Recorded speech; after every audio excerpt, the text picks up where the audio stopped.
What do you say, Jackie? Not much. I'll handle it.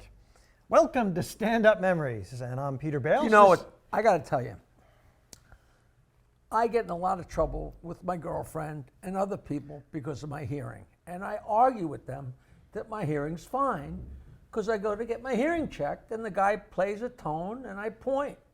He plays tone and I point. It never dawned on me that there's times I sit there and say, why is he waiting so long to play a tone? Because I just wasn't hearing them. So you just started the show. Obviously somebody said action. I heard action. I did not hear action. Did you say action? You want to hear a quick impression of my Jackie. house? Don't you hear the dishwasher beeping? And the answer is no. You know, Jackie, Barbara hears this beep, beep, and I'm sitting there in pig heaven, you know. You're correct, actually. Nobody said action. But Nicole, you've said action now, right? Yeah, good. Action. All right. So listen, let me explain. So you started the show without I hearing did. action. I did. told the whole story about not hearing action. It wasn't that good a story. They were rolling. They were rolling. It wasn't that good a story. That's, It was a great it story. was too long. Now listen, this is On stand-up. too long. This is Stand-Up Memories. I'm your co-host, Peter Bales. You are Jackie Martling, and we have a guest held over, first time ever, manager extraordinaire, the manager of managers in the comedy business, who knows the insides and the outsides, Rory Rosegarten of the Conversation Company Limited. Thank you for staying you for for another having me. show. Isn't that a nice held over? Held over. Like sold out. Held It's over. It's nice. It's nice. such a nice. I've never been held over. I've been asked to leave early, but held over is a new concept for me. Get out. Get out. No. So now, Rory, Don't put yourself down so much. You're an excellent comedian. You're a great guy. You're a terrific professor and a terrific comedy professor. All true. All true. all right, I thank you both. That's very nice. I'm not comfortable taking compliments. So please. You know Mike Reynolds, Of course. the juggler. It was so funny. We waited in line in 1977, sitting on the cement, waiting in line to catch a rising star. Yeah. It was the only time I ever saw him. We got drunk together, and like 4 years later, I go into the Rainy Night House, and he's juggling. And it was at that point I realized you never get out of this. Yeah. Once you're in, Once you're in, once you're in, Yeah. you're in. But that's something that he used to say, and it was always so Ah. funny. He'd be on stage with like a full house, and he'd do something, and he'd get a smattering of laughter, and he'd go, "Thank you both." it made me laugh every time. Thank you. Now both. we've got to let Rory. I'm going to set Rory off, but I do quickly want to mention he was a friend of mine. He was a great guy. He was one of your clients. His name was Alan Combs, and we were doing a Balazzo's gig, an old one-nighter in Jersey. Tough. He was hosting, toughest crowd you've ever seen. Not a laugh. He introduces me, and I walk up to the microphone, and as we're passing, he whispers to me, "It's gigs like this that make the tough ones worthwhile." And I laughed. Now He I'm was gonna so ask funny you, and so we- wonderful. We've talked about this before. Did that happen to you, or did I tell you that story? That happened to me. Okay. That happened to me, and you What- probably what, heard you it want- from me. You want to steal it again? No, you know what? Probably I bet you. I told it to you, and you told it back to me. No. You told it to him. He told it to We an played audience. so many rotten gigs that that might have been a standard thing. Because I remember the gig. It was a gig at New York Tech had shows at lunchtime. So they were sitting The at hell gig. lunchtime tables with the forks and the knives and the Eating a trays. ham sandwich while you're doing stand-up. Yeah. You might remember Alan Combs from Fox News with Sean Hannity, and a lot of people don't know he was a comedian of some and note. a good one. And a good one. And a a good very one. nice guy. And a Great. very, Yeah. very, He was very nice guy. He and I were truly like brothers. Ah. He was older than me, but I was like his older brother, and we were unbelievably close. We spoke every day, and we went through a lot of stuff together, personal and other. Yes. The sweetest, nicest. In fact, he passed away rather tragically from cancer, and he was at Fox, and he was a liberal. And the reason he was the liberal at Fox is so they could say fair and balanced and counter, whatever.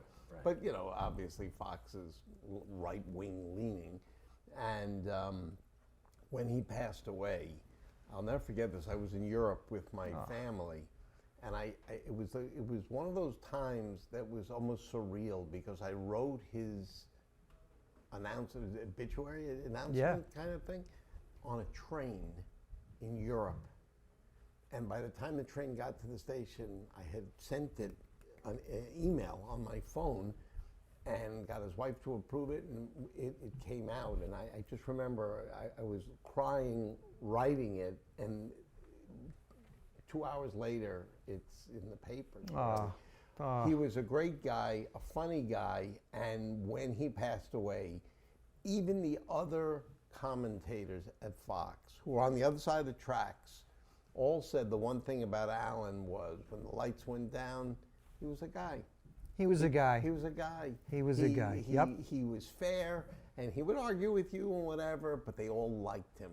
They all liked him. That's a great story. Now let's get The Rory. only thing I remember about his act is him saying, "You should get a job as a toll taker. The pay isn't that good, but you get part of your arm sunburned." Right. The comic strip. I just thought that Right. was The just comic strip 1980, and I do remember that. So I funny, do so remember that. silly. Now, the Conversation Company is still going strong with all kinds of stuff, so let's ask Rory about that. And I'll start you by saying Ray Romano, in some of these roles where he's playing totally different characters and older, for me, who knew him back when, I go, that's Ray, I can't believe it. Wow. Well, the crazy thing is that after Raymond ended, the roles did not come rolling in because the show was such a behemoth at that point that he would want to play a drug dealer with a limp and a hair lip, and they say, "You can't, you're Raymond," you know. Yeah. But after a while, he hasn't done, other than a couple of guest appearances, he hasn't done comedy. Everything has basically been drama. And he didn't have to sell that as much as he had to unsell the other. Yeah, he didn't have to sell that, but he had done vinyl for HBO, and which I never loved the series, but I loved him in the series. Martin Scorsese directed the first episode, and he didn't know who Ray was, by the way. I tell that story, no one believes it. They didn't know who he was. He literally auditioned for vinyl. He never saw Raymond. He's a movie guy. So, but then when Scorsese was doing The Irishman with De Niro and Pacino, he wanted Ray to play their lawyer, and that's an out-of-body experience. It is. It is Out-of-body experience. unbelievable. That had to be. I thought vinyl was great, but You did. You like vinyl. But if You know tried who is great in If you tried to vinyl? do anything in the music business, like Yes. to beat your head against the You wall. know who is great in vinyl, unsung and really good, was Dice Clay. Oh, he's really Yeah. Dice Clay was excellent. He's, Excellent. his acting roles, he's always great. Always great. Starting Starsborn, he was starting great. with MASH. Yeah. My goodness. Yeah. I mean, Dice does nail it. He Yes, really does. He does. Now, you got all kinds of projects going on. Yes. So you're not slowing down. No, You can't. What am I going to do? You're a kid. You can't be very old. I'm not. I'm 60. Oh, you look young. Yeah, I'm 60. You look good. Man. And I just had a grandson a week ago. Oh, wow. Congratulations. What's his name? Really? Brett. That's wonderful. He's really cute. He's great. So it's nice. Congratulations. I'm very happy. My life is really great. I'm married 31 years to wonderful Wendy. I'm madly in love with, and my kids are great, and my son-in-law is great. I'm just a really happy guy. My You don't life have a is good. bucket list, do you, or do you? No, I don't have a bucket list because it's a good question, actually. As opposed to us guys who can't afford a bucket. No, yeah, because I just tend to do things when it's presented to me. No, I never jumped out of a plane, things like that. So yeah, I guess I have a bucket list of sorts, but I'm a very content guy. Anything you wish you could have done that it just didn't work out? Something maybe that should have been greenlit that wasn't? Yeah, there were a couple of projects, but nothing. I've been very fortunate. When I was a kid, I would dream of winning an Emmy, and then I won 2 of them, and I won a Peabody with Ray for Men of a Certain Age, and I'm very humble about all of it. I just can't believe it's happened to me. I'm very thankful. I don't think I'm deserving of it, but I'm very happy to have the awards. I remember when You didn't step into anything. It was No, all ground no, up. ground you know. up. When I won, I was one of many winners, but when I received the first Emmy, I remember, I swear this is the truth, I would go in the middle of the night and look at it. I couldn't believe it. It's like the first time my name was on a show as an associate producer was the Robert Klein special, and I watched it, of course, forget it. But then HBO would air it at various times, 1 in the morning, and if it would air at 1 in the morning, I would set my alarm to 1:55 and get So up you and could watch my watch it name roll go by. by. That's Yeah, because it was unbelievable to me that everything I wanted as a kid was actually happening to me, and I was still to this day, I'm so thankful when I go to a show or I'm nervous and my palms are sweating and it's fun. I really have a good time. I think I've been afforded a certain life where I guess, all jokes aside, Jackie, I could slow down or retire or whatever, but it's fun for me. I like being in the middle of it all and watching it. I'm so enamored of comedians and what they're able to do. They're doing what I can't do. So this is as close as I'm ever going to get to it. I'm backstage. It's so interesting because, you love it. You're in love it, it. and I you love love it. Like, I love it. People say to me, "So you're still going doing gigs? Still You love it. And I say, I'm not sure if I have to. I think I have to. I'm right on that edge, but I really think if I had $1 billion, I think I would do them. And I'm not popular enough that I'm working big places. I'm working this little thing and this little thing, but that's what I do. And I think I try and ask myself, am I lying to myself or am I lying to them? But you go through all the garbage, Well, Pete, and then you get up there and get the laughs, Yeah. and it just does something. I'm watching both of you, and you are both like sharks. If you stop swimming, you're going to die. And that's why you're not going to stop swimming. But the difference is, look, I'm a happily married guy. I'm very much a family man. When we did Raymond, I didn't move to California. I commuted. I commuted Wednesday to Friday, 26 weeks of the year for 9 years. And my head glows in the dark now.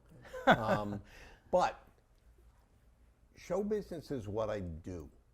And I love what I do. But it's not what I am. What I am is I'm Wendy's husband and Danny and Ryan's dad. I'm in show business because I love it, but I'm in show business because it also affords me the ability to do what I am, which is, Wow. So you clock out and go home. I have always clocked out and gone home. In the very beginning, I worked all the time because I was building my business, of course, but then I got married and I had kids, and I really love that part of my life. I can't believe. No, that. you're a family man. That grounds you. I assume it very grounds- much a Oh, family man. this is But great. I love show business, and I think show business is amazing. But I don't go to parties, and I don't. I would rather go on a Saturday night and go to dinner with Wendy and two friends, as opposed to going to a party in the city. You seem very comfortable in your own skin, and I don't know about Jackie, but right now, Rory, I would like a copay, because you've really opened up here, and it's been terrific. No, I mean, you seem right where you want to be. I am, and I'm doing fun things. I mean, you asked me, I'm about to embark on a. Do I have time to tell a Sure you do. story? So I'm really going to open up now. I bought the right. Let me start again. Mickey Lee is Joey Ramone's brother, and I know Mickey my whole life, literally 40 some odd years. And he was always bugging me and saying, I want to make a movie about Joey and, whatever. So I said to him, you write a book, I'll produce it. And he wrote a book, and a great book called I Slept with Joey Ramone. It sold really well, and I optioned it, and I sold it to Fox Searchlight. And then I had a stroke about 9 years ago. And it was really bad. I didn't work for 3 years, And I finally had to let my wife ultimately had to let it go because, I couldn't even spell my name, let alone do a movie. So about a year ago, I'm in my kitchen, and the phone rings, and it's Dave Fry, who is Mickey's manager, and he handles a lot of that stuff. He says, you're not going to believe this, but we just sold the rights again to the movie, and they want you as an executive producer on the movie. So it had a second life. So it had a second life, and we're shooting it starting in October, and it's starring Pete Davidson playing Joey Ramone. Wow. Yeah. So I'm making that movie with David Spiegelman and STX, and we're making it. It's just unbelievable. I can't even believe it. That was meant to be. Yeah, that was meant to be, and I was very sentimental about that too. It wasn't about the money. It wasn't about anything. It was just about, I can't even believe that they're calling. They don't have any obligation to call me. So it was very sweet and really nice. And I just sold the show to Amazon with Tom Green, so we're working on that. Things have been great. It's really been. I want to ask Rory a question, and I think I know what he's going to say, but how does a comedian, and indeed somebody in show business, know when to retire? Have you ever been asked that? Have you ever confronted that? And Why did you look at me first? I'm looking at myself, honestly. I'm going to answer it. I know he is. He's going to answer. I'm going to answer it. Yeah. You retire when it's not fun for you anymore. Yeah. There are two reasons to retire. One, you don't need the money anymore, and it's not fun anymore. Yeah. If it's fun and you're enjoying it, the audiences get smaller, whatever, but they still come and they have drinks and they have a good time and you're having fun. Why would you retire? That's right. Where people say to me, Yes. are you retired? And I tell people, I'm retired until the phone rings. Of course, of course. the- I understand. which That's is the perfect. truth. Perfect. Look, here's the good thing about comedy. When's the show start? What time can you That's get here? exactly. And you're in it. You're in it. Rodney Dangerfield made Caddyshack when he was 59. Wow. He became a star at 59. The one good thing about comedy, unlike being an athlete or anything else, you can become a star at 70. It happens. Fivish Finkel, the great Yiddish actor, became a star when Picket Fences, right? What was the show? I don't know the name, but He was an older guy. I Yes. mean, if you love it, then do it. George Burns got huge. He got way bigger than he ever did. They interviewed George Burns once. I had the pleasure of interviewing him actually in 1980 at Arizona State, and there was someone who interviewed him, and they said, you're 90 now. what you smoke 5 cigars a day? Like, what does your doctor say? He said, my doctor's dead. Right? So why quit? What's the point of quitting? Somebody asked Milton Berle, and not when he was 85, but like in the late 50s or early 60s or something. Somebody said, "Are you gonna retire?" I guess after his show started bombing, they said, "Are you gonna retire?" And he said, "I can't retire. I got a dozen 8x10s left." Right. That's exactly Great it. answer. But that's a great show business answer, because Right. the truth of the matter is, You're hanging on. the secret sauce here that you know and I know, that it's fun. I hate to admit that, because it seems so trite to admit that. It's fun. It's fun, but it's, I do a lot of gigs, like, I'll drive all the way to Boston, or I'll drive to Philadelphia, and I'm not talking about for $10,000 for right. one show, like a series of shows, whatever. And you'll drive to middle of nowhere or whatever, and there's a theater, and a couple hundred people, but it's in these little vaudeville theaters, and it's great. And in an old dressing room, and but you still stand there, and you're like, all right, I've been doing this a long time, but there's still 200 relative strangers out there. Half of them don't know me. I'm standing here, and what's going to happen out there? And you worry. But if you don't worry, Right. you're not in the game. Then it's And over. Chris Right. Rock said it the best. Chris Rock said, in comedy, you don't get paid for doing the show. You get paid for the 20 minutes before the show. Right. Which is just beautiful. If you're not concerned, if you don't care, what's the sense of Yeah, going but out I there? tell you something. The wiffle dust, the magic wiffle dust of all of it, is, ladies and gentlemen, Jackie Martling. Those words mean everything.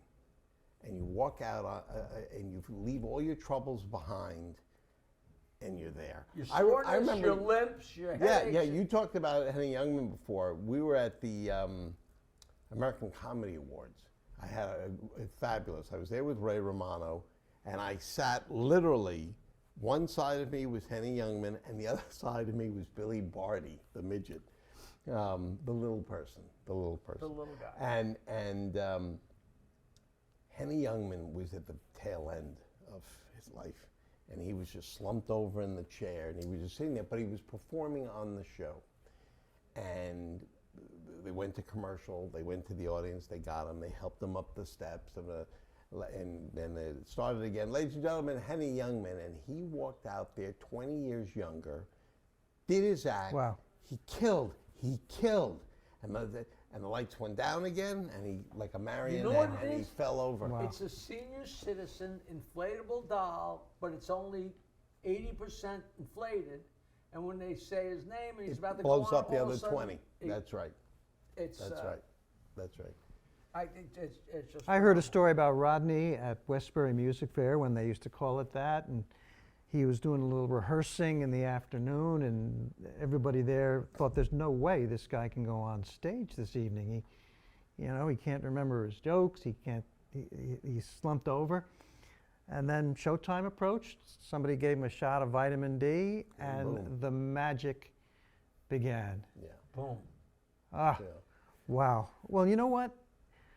This has been terrific. You know what Rory said, by the way, beyond phenomenal. about retiring? Sum it up. You'll know. You'll know, and I don't think you really ever need to retire. You go. I think when I you love it. retire, you begin to die. So the answer to your question, in my opinion, is, when should you retire? When you're ready to die. Because other than that, there's no reason to retire. If you can't physically get there, That's different. That's how we're talking about We're taking all that yes, off the table. Yeah, all We're that's off the saying- table. Jackie, right. now we owe Rory a copay. That's how I feel. That's right. Rory, you have been terrific, and Thanks, man. thank you so much Thanks for for coming. having me. I appreciate it. Love to the family. Congrats. Thank you, on the thank you. grandchild. You're a And grandfather, of young course, grandfather, and Yeah, man, crazy. wow, this has been Stand-Up Memories. What a pleasure. Jackie the Joke Man Martling, I'm Peter Bales. Are we at the end of our season? No, we're not at the end. We're never, no, because if we're at the end, we're going to die. No, no, we're going to keep going. Are we mid-season? I think we're mid-season. I think we're early in our season. Thank you, and we will definitely see you next time. Absolutely. Hey, a new episode of Stand-Up Memories every Wednesday. How exciting is that? Starring me, Peter Bales, and right here, Jackie the Joke Man, Martling. Please follow us on social media. Search it out. What is it? Me space? MySpace, Your space? TikTok, Instagram, Facebook. Doodah, doodah.